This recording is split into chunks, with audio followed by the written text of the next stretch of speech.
Today I'm going to be talking straight to the point why we started SafeHaven in Omaha.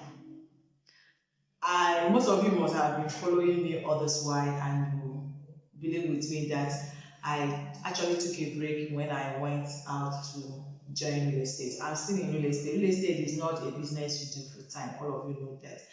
Though in Nigeria we don't really run it full time unless if you don't have any other source of income or don't have any other thing to do. But for me, I just decided to take a break and I went out of classroom and I was involved in real estate in order to explore that aspect of business sector.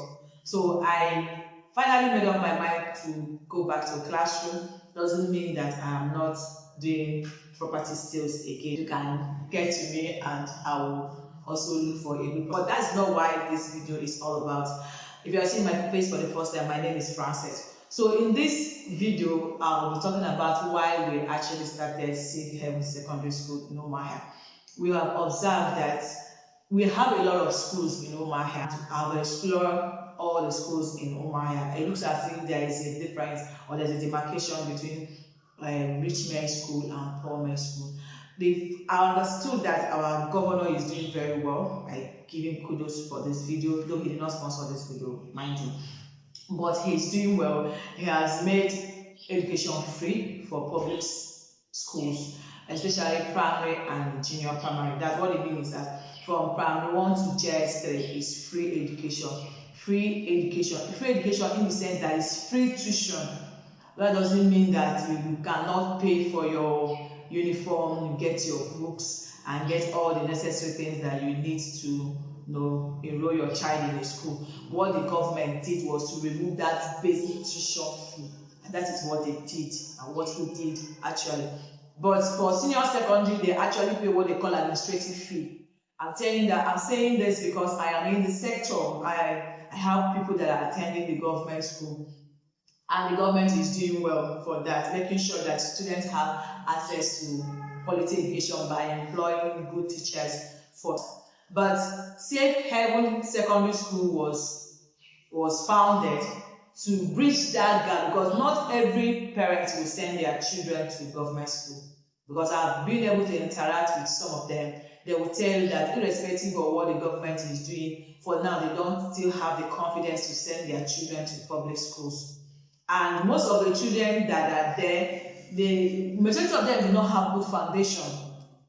When the good teachers met them, they do not have good foundation, and it's affecting what is coming up now. Because yes, we have qualified teachers, but some of the students are not meeting up to the level of those qualified teachers. They are not meeting up to that level. They are coming down to teach them, but they are not still meeting up. So, and the fact that many parents will not send their children to public school, that's a fact. I don't know where you're watching me from, but you can differentiate between a public and private school. But now I'm really specifying the aspect of private secondary schools or private nursery and primary secondary schools in Omaha or in Abia State. I'm emphasizing on Omaha because that's where I am. I don't know where you are and where you're watching me from or how their system is there. We have observed that the majority of the students that are going to school, to a greater height, they cannot read and write. It's not that they don't want to do it, but because I don't understand, the school owners are after the money. Let me use the word to say, they are kind of saying the students to be business. They are running school business, and we all understood that anybody that is running school business does not care whether the students are okay with their services. All they want, as long as you can pay the money. Because I do not see the reason why you will see a child that is in JS3 but cannot read, cannot write. A child that is in SS2 cannot read. In private schools, some of the private schools, let me use that emphasis, some of the private schools, because I've been opportune to interact with them, they cannot read and they cannot write. The question there is that how are they passing? How are they crossing over to the next class? When we were in school, if you don't pass, you repeat. But now, majority of the private school don't care. You will not repeat because they know that when you repeat, the parents will pull you out and put another school. So that will be a discount to their money. So that money is what they are looking at, not your development. They don't care about the child development. The ones that are doing well are doing well. The ones that are not doing well, that is your own business. And I, being someone that has been in the education sector, I can tell you that not all children behave equally when it comes to teaching and learning. Not all of them behave the same. We have different levels of students. We have level A, we have level B, and using that grading, we have level C, we have level D.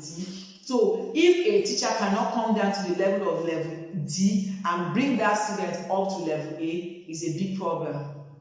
So I'm not saying that the qualifications of teachers are not there. I'm not saying that the teachers are not doing well. I cannot speak for that. But one thing that I know is that having seen a lot of students that will be junior, secondary, like JS3 up to that level SS, and they couldn't read nor write properly, it becomes a burden to us. And we decided to co-found this system called SafeHaven Secondary School, where we believe by God's grace we are going to help those students to come up to the level they need to be. And the second reason why we started SafeHaven Secondary School is that as someone that came from a humble background, I believe education, quality education should not be too expensive, because the school fees now in Omahia is like Tower of Babel. Is so high, and so high that if you are not, so many parents are going through a lot in order to fit into that system. Then the ones that now open a middle class school will open it in a way without excellence, without quality. That is the story for another day. But one thing I want to bring to our notice is that finally we have started SafeHaven Secondary School, and the goal is to make education affordable for low income household earners, children from those families, to be able to access quality education, so that they will not feel the gap between the family of the rich man and the family of the poor man. Because one of the things that differentiates it so well or so big like that is when you see children from the poor homes, they will drop out, or some of them will go to school and the school is not helping them academically, neither is it helping them emotionally or helping them physically. None of those things are happening. And we have come up to start off this school. It's actually an education foundation. If we are not into but we are into the molding of life, empowering the children to be confident enough with character, let them develop values for themselves. So if you are watching this video and you are in Omaha, you see that number passing through the screen, just do well to call the number and ask us how we are doing it. We have a lot of things to be put in place. Actually, this place I'm doing this video right now is one of the classrooms of SafeHaven Secondary School. And we are looking forward to people that will help us to bring out this vision to the limelight.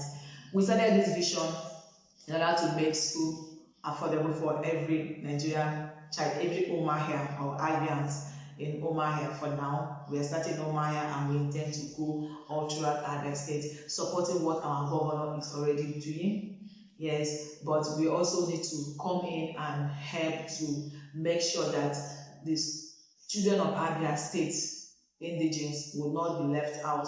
We having searched through the internet and found out that there are other schools that are also doing this kind of thing.